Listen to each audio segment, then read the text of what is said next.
Jagat Sukmo.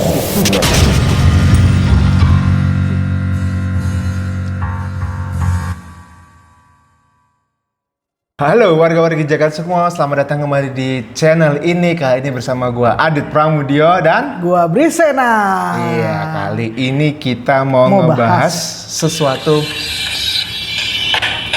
Wah, telepon teman gua nih. Cut. Wah, cut lu bentar ya. Ya. Cut ya.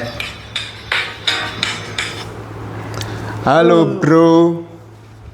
Iya, sehat. Oke bro, terima kasih infonya. Sehat-sehat terus ya. Sampai jumpa ketemu di Jakarta. Thank you. Siapa, Dit? Temen gua, temen SMA. Sorry ganggu nih tadi nih ya. Jadi temen gua SMA tuh dia tugas di Papua. Dia anggota nih. Dia punya TNI. Oh, TNI. Cuman dia tugasnya tuh di mana sih? Manokwari kalau Papua tuh ya. Banyak. Dia di Manokwari. Kayaknya di Manokwari tadi lupa gue namanya nggak apa. Dia tugas di Manokwari. Dia punya adik. Dia adiknya ini nakes. Oke, perawat Nakes. apa dokter? Perawat. Oke. Tapi dia ditugasinya tuh di daerah barat, Papua Barat. Gue nggak tahu namanya, lupa gue. Nah dia ditugasin di Papua Barat. Perlu. Ini ceritanya horor nih berarti. Horor. Sekalian kita take aja berarti ya. Langsung ya? Oke, langsung. Ini video jalan terus kan? Oke, sip. Lanjut deh. Oke, jadi teman gue itu bercerita adiknya itu punya pengalaman horor di Papua. Lu ini omongannya sama kayak waktu itu lu pernah cerita sama gue ngomongin soal Swangi. Oh. Pas banget lu kemarin ngomong ini, terus temen gue telepon dan ada cerita ini. Terus. Jadi si adiknya ini cerita waktu pertama kali ke sana itu, jadi setelah sampai di sana dia mulai bekerja dengan tenaga medis lainnya. Terus mereka itu malamnya nih, jadi udah kumpul sama warga situ kan, udah diterima ya sama warga Papua situ. Diceritain, kamu pakai bahasa sana, kamu kalau di sini jangan keluar lebih dari jam 10 malam katanya. Kenapa? Di daerahnya. Daerahnya tadi lu lupa. Lupa, teman di daerah gunung. Oh, oke. Jangan lebih dari jam 10 malam karena ada namanya Swangi. Dia nggak tahu nama Swangi itu apa. Masih belum tahu pokoknya, karena warga pendatang ya nurut aja lah gitu. Setelah beberapa hari ternyata dia mulai diteror. Ini jadi si warga ini bercerita, kamu jangan keluar lewat dari jam 10 malam. Kalau ada yang manggil dari luar, jangan buka pintu. Ya pokoknya jangan dihiraukan, cuekin aja. Beberapa hari kemudian, dia bilang sekitar 4 hari kemudian ada kejadian itu. Jadi ada yang manggil nama si adiknya teman gue ini, manggil karena dia inget ketua warga di situ, jangan dihiraukan. Karena penasaran, dia nggak nyaut, tapi dia kayak apa sih, ngintip gitu loh. Ngintip dari kaca dekat pintu asramanya. Ya. Oh iya. Ya kan dia di asrama gitu kan. Ini lantai 1, lantai 2, lantai 3? Nggak ada lantai 1, satu lantai doang. Dia ngintip di asramanya. Ternyata katanya tuh yang namanya Swangi, ini kata dia nih. Kayak apa sosoknya? Dia manusia sebenarnya. Oke. Cuman dia kayak karena ngeliat agak jauh dan kondisinya gelap, dia manusia tapi kayak mukanya itu kayak pakai topeng dan matanya merah. Matanya merah. Terus dia bilang lagi, kata dia, setelah si Swangi datang, dia tuh kayak apa ya? Kayak sakit badannya gitu loh. Oh. Sakit tapi setelah langsung. Besoknya. Oh, besoknya. Karena dia tenaga medis kan, dia harus melayani warga kan. Terus dia cerita lah, setelah kerjanya selesai malamnya cerita sama ketua adat di situ yang dituakan itu loh, Bri. Dia cerita, Bapak saya ini semalam didatengin, cuma saya nggak tahu karena saya penasaran, saya ngintip. Tapi besoknya hari ini badan saya kayak sakit semua. Padahal cuma ngintip doang ya, nggak bukain pintu ya. Ini menurut cerita dia ya. Saya badan saya sakit semua katanya, kayak nggak enak badan gitu. Tapi jadi kayak kan kalau orang panas itu kan kayak ada penyebabnya gitu bro ya. Kayak lu misalkan kaki pegel tuh karena lu olahraga terlalu capek gitu, kerja terlalu ini ujuk-ujuk gitu. Tiba-tiba kayak rasa badan capek gitu ya. Terus karena dia nakes, mungkin dia sebelum kerja atau sebelum berangkat kerja itu dia minum obat kayak biasa lah gitu. Karena dia tahu lah apa mungkin badannya meriang, tapi kok ini kayaknya beda sakitnya gitu. Ada cerita ke ketua adat itu, begitu diceritakan si ketua adat ini dia bilang, kamu ini nih kena suanggi nih bahasanya ya, kamu kena suanggi. Terus dia disaranin untuk beli air, nggak tahu ya, dibilangnya beli air, tapi di kota.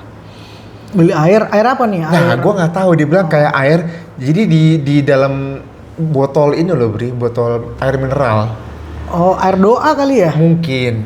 Terus? Tapi katanya lu tuh beli air itu sekitar 1 karton tuh ada isi 6 botol, itu harganya 4 atau 5 juta gitu. Buset, mahal banget. Sumpah. Supaya sembuh tuh. Katanya begitu kan kepercayaan sana ya, gue nggak tahu ya. Akhirnya ya mungkin karena ini baiknya orang Papua tuh gini. Jadi begitu ada berita begitu, mereka patungan. Oh, buat urunan lah. Buat beli. Karena memang kayak udah sering di sana nih. Tapi itu 5 botol harus diminum. Harus habis. Harus habis. Baru sembuh. Baru sembuh nggak? Sembuh. Akhirnya. Sehat lagi. Air apa itu ya? Ya gue nggak tahu deh. Mahal banget lagi. Nah setelah kejadian itu kayak karena nih orang Papua baik-baik semua, akhirnya mereka tuh sering patroli malam. Yang patroli nggak kena suanggi? Nggak kena. Jadi kata dia, kalau ada yang patroli malam itu mereka nggak bakal muncul. Oh, karena ini ya rame kali ya. Rame karena kelihatan kan. Jadi nggak mau kelihatan gitu. Dan suanggi itu kata si nakes ini, dia bilang gitu, mereka itu tidak ngincar sembarang orang. Jadi kayak misalkan dia ada orang dendam sama lu, lu tuh yang kena gitu, lu yang diincar, lu dibikin sakit sampai meninggal. Jadi begitu lu meninggal katanya, lu tuh kayak meninggal seperti biasa. Padahal lu tuh kayak kalau di Jawa mungkin disantet kali gitu. Iya. Kayak gitu. Jadi sama kayak omongan lo gitu. Lo kan waktu itu ngomongin suanggi, cuman gue kayak nggak suanggi apa sih gitu. Karena itu kan yang kita paham karena kita tinggal di Pulau Jawa juga ya. Iya. Itu santet, hampir sama lah kayak santet, ilmu hitam ya. Pasti orang yang iri sama seseorang, biasanya mau menjatuhkan orang. Jadi mereka pakai suanggi. Jadi kalau nggak salah ya, kalau saya ingat gue ya, buat jadi suanggi itu ada beberapa cara. Jadi yang pertama ya belajar dari suanggi lainnya.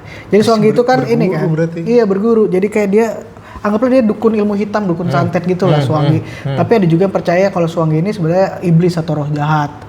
Ya, jadi kepercayaannya beda-beda tergantung dia berada di mana. Kalau di Ambon bahkan itu suangginya bisa di Maluku Utara ya, yang gue baca ya. Dia itu ada kota atau desa mungkin ya namanya Suanggi. Jadi disitulah berasalnya Suanggi.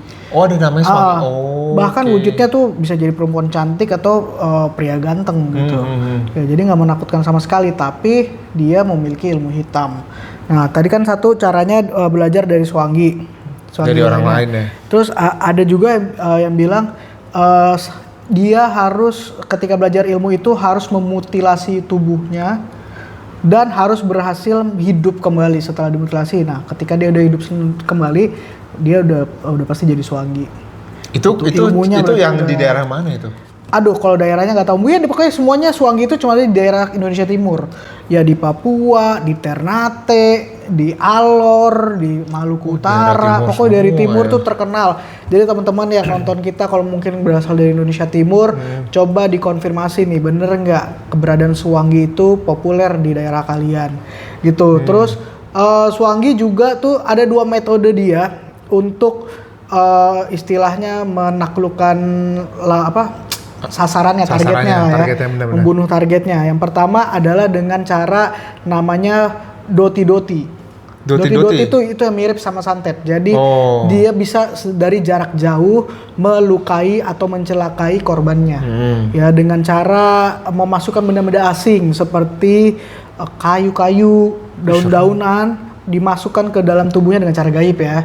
Dimasukkan ke tubuh korban, lalu sampai organ-organ tubuhnya si korban rusak, lama-kelamaan jadi rusak sendiri. Dan kalau udah rusak ya mati. Gitu. Yang kedua, caranya adalah si suanggi itu membunuh korbannya langsung dengan tangan sendiri. Oh, berarti secara fisik berarti dia. Iya, caranya adalah dia biasanya suanggi itu akan mengamati aktivitas korban sampai dia tahu di mana saatnya si korban itu sendirian. Ya, ketika sudah diamati dia udah tahu nih jam sendirinya kapan nih, kapan rumahnya sepi.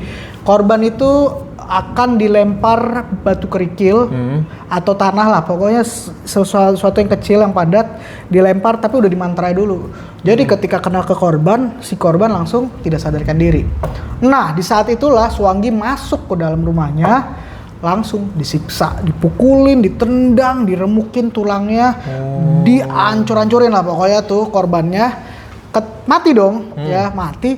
Nah ketika korbannya mati, oh by the way ketika dipukulin dan segala macam itu disiksa, itu dalam keadaan korban tidak memakai satu helai baju pun. Oh telanjang berarti? Karena takutnya nanti kena ada bukti nih dia kalau dia dipukulin. Karena dia ujungnya dia nggak mau ketahuan nih kalau dia dibunuh. Jadi dia dilepasin pakaiannya supaya nggak ada darah yang nempel, supaya nggak kotor gitu ya. Udah akhirnya korban mati. Nah, dimasukinlah telur ke dalam mulut korbannya, telur, dan konon katanya telurnya itu akan pecah menjadi kadal, dan kadal yang masuk ke dalam tubuh korban itu akan menghidupkan korban itu kembali. Hidup lagi? Oh, satu lagi gue kelewat lagi nih. Jadi kan tadi pasti berdarah-darah kan, dipukul-pukul, ditendang, diinjek, diremukin, pasti ada darah. Nah, si Swangi ini punya kemampuan untuk dengan cara menjilati luka-luka korbannya, lalu korbannya jadi sembuh lagi. Jadi mulus lagi badannya, ya. Ketika udah mulus, dipakai lagi bajunya, dimasukin telur itu tadi. Telur yang ketika masuk ke dalam mulut korban, telurnya akan pecah dan akan keluar kadal yang menghidupkan kembali korbannya. Kenapa dihidupin kembali? Jadi gini, dia punya strategi gini. Ketika korban hidup kembali, nggak lama ya, hanya sementara aja. Beberapa waktu kemudian korban akan meninggal lagi, namun dengan cara yang normal, seperti misalnya kecelakaan, jatuh, gitu. Sakit, jadi supaya untuk menutupi bahwa si korban ini dibunuh sama Swangi, gitu. Jadi orang-orang lihatnya, oh iya matinya normal gitu. Padahal sebenarnya 2 hari yang lalu, 3 hari yang lalu, terus minggu yang lalu dia udah mati, dibunuh oleh Swangi. Gila, ngeri banget itu ilmunya.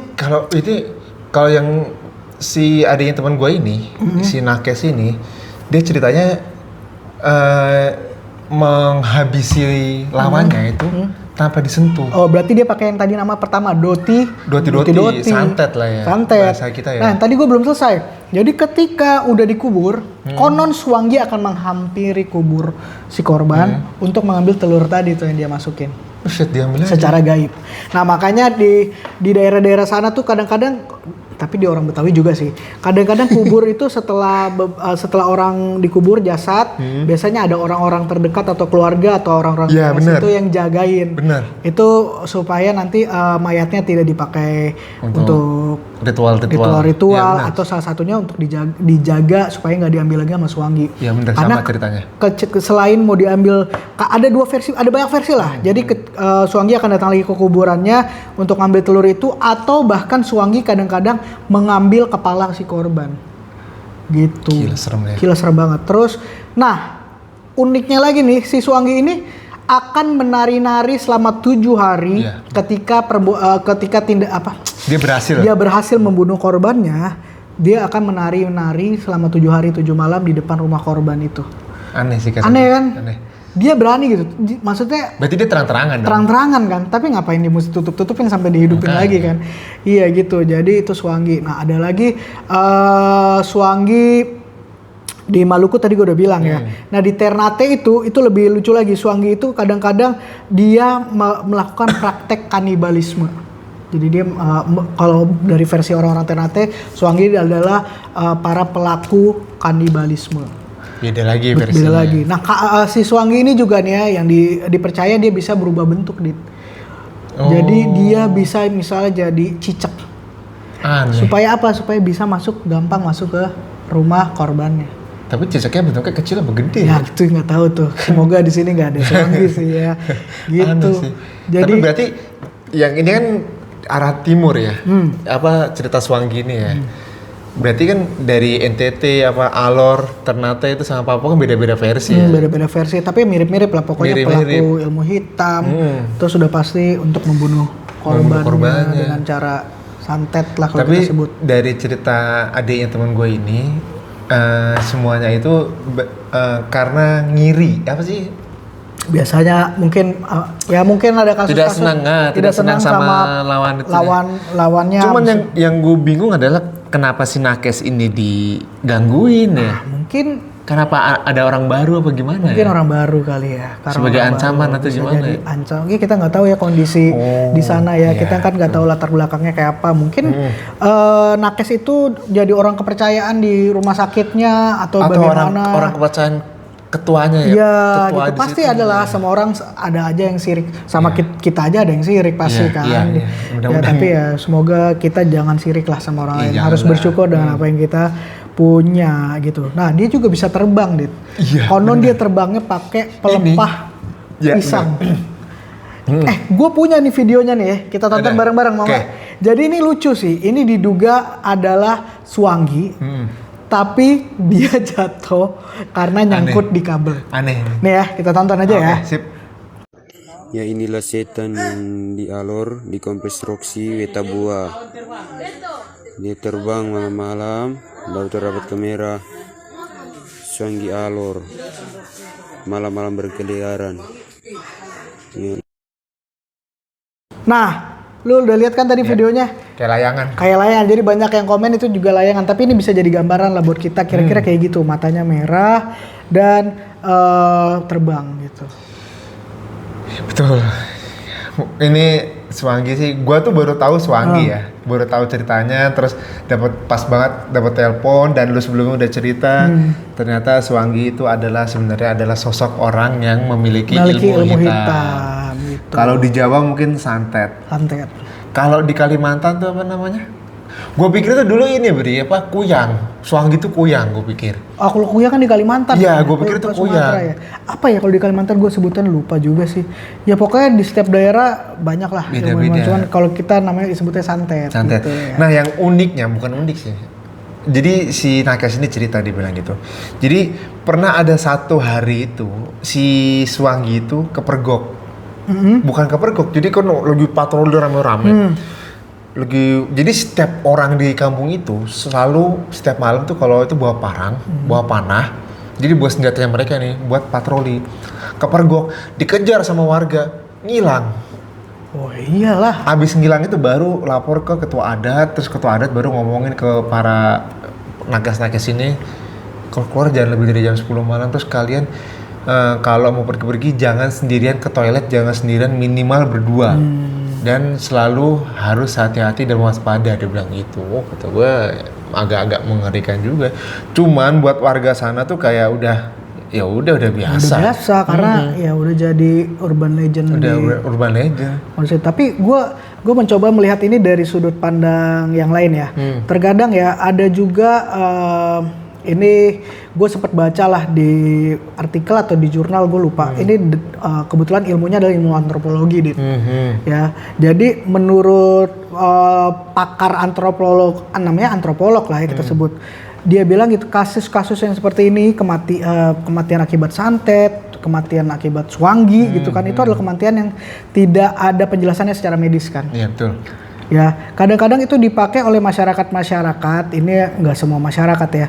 Maksudnya ada beberapa lah masyarakat yang memakai alasan tersebut untuk menjelaskan kematian orang yang dia kenal ya. Maksudnya gini, iya nih nggak ada medisnya. Jadi disalahin lah si Swangi atau jadi sasaran gitu untuk memuaskan rasa penasaran mereka kenapa sih. Nah, tapi kan bisa aja mungkin mereka tidak bawa orang yang sakit itu ke dokter gitu sehingga tidak ada penjelasan medisnya. Menurut karena ini kan kita bahas dari sisi ilmu ya, bukan dari sisi gaibnya ya. Kalau menurut ilmu terus menurut artikel, menurut jurnal atau artikel yang gue baca tersebut, semua penyakit pasti ada obatnya, pasti ada penjelasan medisnya gitu.